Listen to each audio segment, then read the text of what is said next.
Hi, I'm Dr. Linda Martin. We're here today to talk about enhanced recovery pathways after thoracic surgery. And we have a panel here to discuss it. If you'd like to introduce yourselves. Yeah, I'm David Rice. I'm a thoracic surgeon from MD Anderson Cancer Center in Houston. I'm Mark Ferguson. I'm a thoracic surgeon at the University of Chicago. I'm Andrew Chang. I'm a thoracic surgeon at the University of Michigan, Ann Arbor.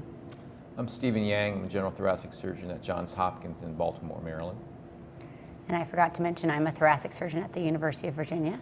So I wanted to start the discussion to see if someone can tell us about what does ERAS mean to you or enhanced recovery mean to you, and what is the background and history of enhanced recovery pathways? Dr. Rice, do you want to take this one? Sure. The whole concept of enhanced recovery was really promulgated by Henrik Kellett from Copenhagen in Denmark a number of years ago, over 20 years ago now. And his hypothesis was that surgery, by its nature, is a very traumatic thing, and with the incision and the associated pain, you have the release of all these metabolic factors that increase catabolism and increase blood sugar levels and increase just basically the stress, the physiologic stress that patients go through, and therefore, are there things that can be done to decrease or mitigate against that stress? And so, Kellett proposed really 3 or 4 pillars of enhanced recovery, including things like minimally invasive surgery, right? Don't lessen the trauma to begin with. Ensure excellent afferent pain control. So regional blockade is a major tenet of enhanced recovery, and traditionally we've used epidurals, but now we have other modalities of doing that that we can go into. Simple things like keeping the patient euvolemic, don't drying them out too much, keeping them normothermic throughout the procedure. All of these things are considered to be part of enhanced recovery. And then another tenet that is extremely important nowadays, given our opioid epidemic, of course, is opioid-sparing analgesia and opioid-sparing anesthesia. Great. And so I wanted to know from the panel, how many of you are following an enhanced recovery pathway at your institutions? Well, we have a protocol right now so that patients do get certain medications preoperatively. The old adage of NPO after midnight and NPO for several hours after surgery goes back to what David was saying, is that we want to try to keep them euvolemic so they were actually able to drink up until 2 hours prior to the operation. So we've also tried to standardize what we do preoperatively, since we don't have the same anesthesia teams every day, and we go to different parts of the hospital, so we want to try to standardize the preoperative and the perioperative analgesic regimen. I'd also like to add with the enhanced recovery, it's not so much just what do we do immediate post-op, but also the recovery long-term, because recovery to patients means that when do they get back to normal? And so if we're able to minimize the discomfort, not just to minimize hospital stay and to decrease readmission rates, but to get them back to normal, and that's what I think we all want to look at the overall program, is to get them back to, quote, normal afterwards. Do you have a pathway in Michigan? Well, we do have pathways. I think the elegance of the enhanced recovery is that these are things that most dedicated thoracic surgeons have been doing in their practices all along, and it's one of these ideas that, I should have thought of publishing that, because I wouldn't call it basic, because it's hard to implement these sorts of things sometimes. So we do have pathways. We have started doing early preoperative feeding, so clear liquids up until 2 hours before an operation, and the various components that David mentioned. Yes, I know. At our institution, we let them have Gatorade 2 hours before they go back to the operating room, and people really like that. And at least at the University of Virginia, we have a whole process, I think, similar to MD Anderson, where they have teaching in the preoperative clinic. They have a sort of managing of expectations going into the operation. And there's phases of this process before, during, and after surgery, and it's fairly regimented, I would say. Dr. Ferguson? Ours is similar. I think we've taken a lot of the elements that have already been spoken about and put them in a guidebook for our staff and trainees to follow. I agree that patient preparation, education is very important, so their expectations meet the expectations of the staff. A lot of times their attitudes towards speeding along the progress sometimes inhibits that speed if they're not on board with the whole plan. Yes, and Dr. Rice, I know you have a very regimented pathway as well. But like Andrew was saying, 5 years ago, Henrik Kellett visited our institution and described his enhanced recovery pathways, and I'm sitting there thinking, well, gosh, we already do a lot of that stuff. I mean, we've been getting patients extubated in the OR, all of us have, for years, right? We bypass the ICU, we get them up the day of surgery. Generally, we're feeding them at least clear liquids the day of surgery. So all of these things were, we were doing to one degree or another. But there were other things that we weren't necessarily doing, and I think the euvolemia one is a perfect example of that. Traditionally, our anesthesiologists have mandated nothing to eat or drink after midnight. No clear liquids, nothing. And we now know from multiple randomized studies and as well as meta-analyses that just is not borne out. And so we, like you all, allow our patients now to take clear liquids up until 2 hours. Solid food, we wait for 6 hours. But there's a lot of evidence that preoperative analgesia prior to making incision is beneficial. So we do that as well.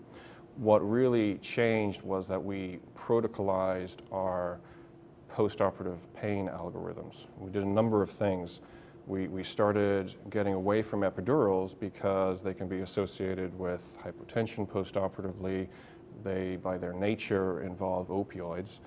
And in addition, it was not infrequent that an epidural would be put in a patient and it would be in the wrong spot. And then you've got this patient that's poorly controlled, or they've been over-narcotized, and then you stop the epidural and then the pain comes back. So we stopped doing all of that and started using intercostal nerve blocks, which has been extremely effective. But when we protocolized our postoperative pain algorithms to not include opioids as a first measure of pain control, that's when we really started seeing dramatic differences in total opioid consumption, and patients were a lot more awake, and their pain control, by the way, was just as good, if not better, compared to the patients who've been having opioids. So are other members of the panel, do you use epidural still, or what's your current major pain management strategy postoperatively? So we do use epidurals. I was curious, David, you mentioned that, and how do you manage the abdominal patients, the patients who have esophagectomies? So we do a transversus abdominis block. Yes. So yes. we use a lot of liposomal bupivacaine, which has really changed our practice. It's a fantastic way of applying excellent regional analgesia for about 3 to 4 days. And so for abdominal surgeries, we do a tap block bilaterally, and then we inject it into the posterior intercostal spaces for thoracotomy patients and for VATS. And it's very, very effective. Now, I will say that is part of a multimodal strategy for pain control. So in addition to that, we are also giving patients gabapentin ahead of time, preoperatively, and then continuing into the postoperative period. Patients are getting intravenous Tylenol intraoperatively. They're getting ketorolac, and this is a contraindication. We continue those medications usually for the first 24 to 48 hours, and then we switch over to oral versions of those. So it's not just the regional blockade by itself that's effective, it's the combined utilization of all those drugs, I think. And I think the other adjunct that's very helpful is the use of gabapentinoids. And at our institution, we're giving 600 milligrams of Neurontin just right before they go to the operating room, and then they stay on 300 milligrams 3 times a day in the hospital, and they stay on that for a month postoperatively. Occasionally, we have to reduce the dose for some side effects, but not very often. And that seems to help a lot and seems to really reduce the opioid requirements. I don't know if any of the rest of you have tried using that. We haven't prophylactically used it, as you mentioned. We're a little bit behind the curve in terms of multimodal pain management, as David described, because our hospital hasn't even approved the use of the liposomal bupivacaine at this point. So the surgeons are fighting the powers that be at the present time. Well, we're much like Mark, where that It's not in the hospital yet, but we've been doing epidurals for God knows how long. But in addition, we do use the preoperative gabapentin and Tylenol and celecoxib. And the other thing that we also add is a warmer. I know we all use it in the OR, but oftentimes if the patient's delayed a bit into the OR, or we actually put the warming blanket on in the preoperative area. But the epidurals have been a problem, and I think that's why we are looking at that as hopefully the savior from the epidurals. And there's causes for delay of operations, and I'd say about 25% of the time they're not working. I'm still sort of old school. I use a intrapleural catheter, so just as a backup. So they do have these kits where you can just insert the catheter, and we use that as a backup in case the epidural doesn't work. It's sort of an old-time method of giving analgesia. Yeah, there's certainly something to be said for taking the pain management strategy back into the surgeon's hands, and the posterior intercostal nerve block is very appealing from that standpoint, because as those of us who've used it know, it only takes a few minutes, and it can save a lot of the between case time and prep time, and I think saves a lot of trouble perioperatively as well. But it's a process, and I would say in my experience, this is a multimodal team approach. It's not something that just the surgeons are involved. It's anesthesia, it's preoperative nursing, postoperative nursing, and it's a process. And so in my experience, if you want to adjust this process, it takes time. You can't change everything at once, and you have to sort of introduce new ideas stepwise. So presently we're using spinal Duramorph and then the posterior intercostal nerve block, and I'm pushing really hard to get away from the spinal Duramorph because it's just one more step. And I think that we can get to just doing surgeon-administered analgesia. Well, I think that the anesthesiologists obviously have a major component too, because I mean we're administering intravenous non-steroidals, we're administering intravenous Tylenol, we're giving steroids which have some anti-inflammatory and some analgesic effect as well.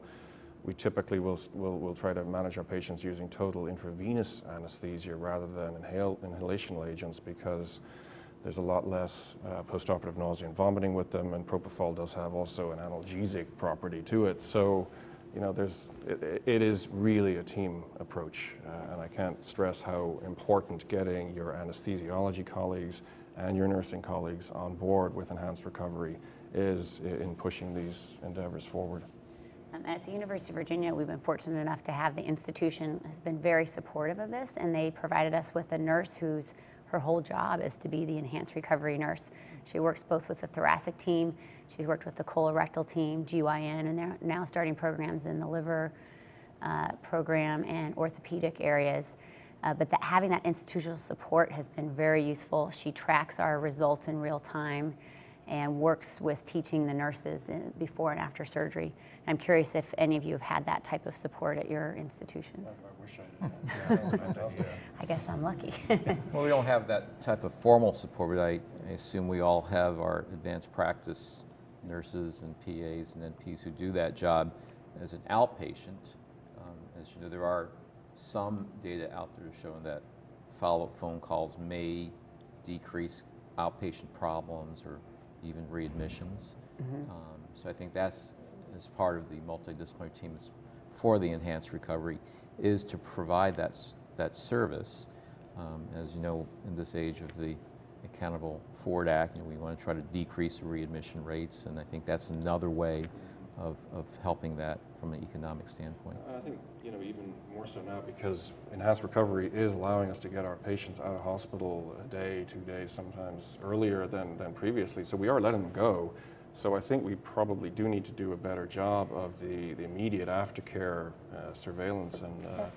there's certainly a lot of startup companies that now have these great apps that patients can sort of check in with their medical care team. We don't have that in place, but we're certainly looking at exploring that option to kind of catch problems that may arise earlier, so that you do avoid the unplanned ER visits and stuff.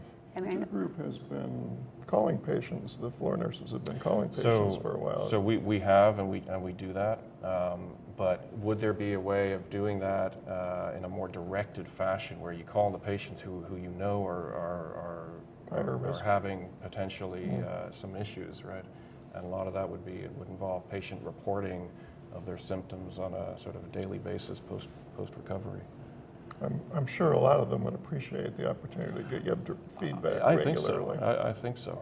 I think it's going to be good. So we're going to look into that. How about, I'm curious what each of you are doing at your institutions. Have you changed your protocols for who gets A lines or central lines? What's your chest tube removal protocol, and how has that evolved over time to move towards this enhanced recovery strategy? Well, we've gotten away from art lines, except if we know that that patient's a little higher risk, has a cardiac comorbidity, and know that they're probably going to need an ICU. Longer operations, redo operations, they will get an art line. We've gotten away from central lines. We have started an IMC step-down unit on our floor, so that has dramatically decreased our ICU requirements. The floor nurses take a lot of education, but they're great. They've done a wonderful job taking care of these little higher risk patients that in the old days we used to transfer them to the intensive care unit. So we've gotten away from a lot of the invasive lines that some of our other colleagues have talked about that aren't required routinely. We do still use arterial lines pretty frequently, but we have gotten away from central lines. The other thing that you pointed out was the floor care.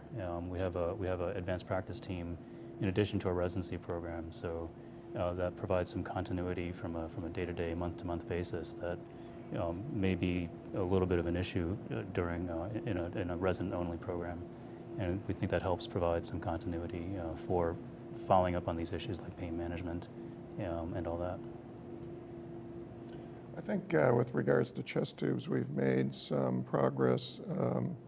For example, I make it a point to use the smallest tube possible. A 20 French, for example, suffices for most people. 20 French. And then removal of that as soon as the air leak stops for X period of time. I like to use 24 hours, but the volume output is not really a criterion any longer for removal. Okay. Couple of other questions. First of all, do you have advice for others on how to implement an enhanced recovery pathway? Any thoughts from what you've all learned at your institutions?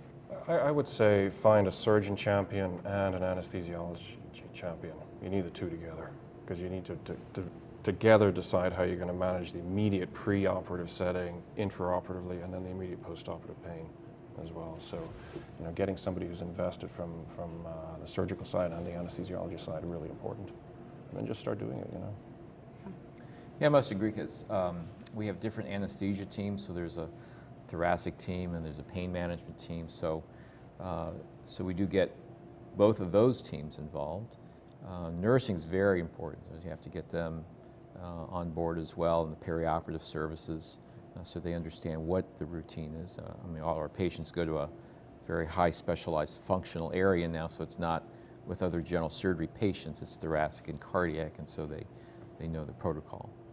So I would say that at Anderson we were lucky to have Gabe Mena, who is one of my anesthesiology colleagues, and he and I basically came up with our intraoperative and postoperative pain algorithms that we decided. And it wasn't something that we decided all at one time. It was sort of a process and evolution. But we tried that for about getting it right for about 6 to 12 months until we found something that seemed to really, really work.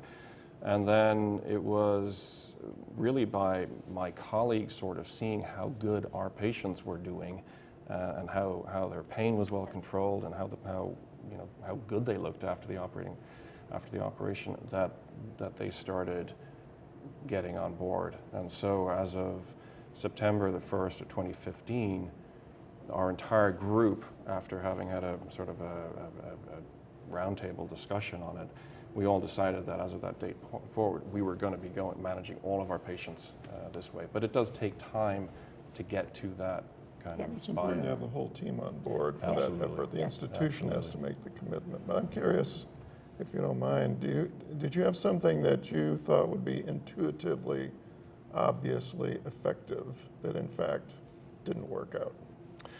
Well, we started off using Lyrica because we felt that that was, heralded as a very effective gabapentinoid. And, but we ran into problems with it because for elderly patients, we were seeing that, gosh, so many of these people are having vivid hallucinations and they were getting too groggy and you couldn't tailor the dose like you could gabapentin.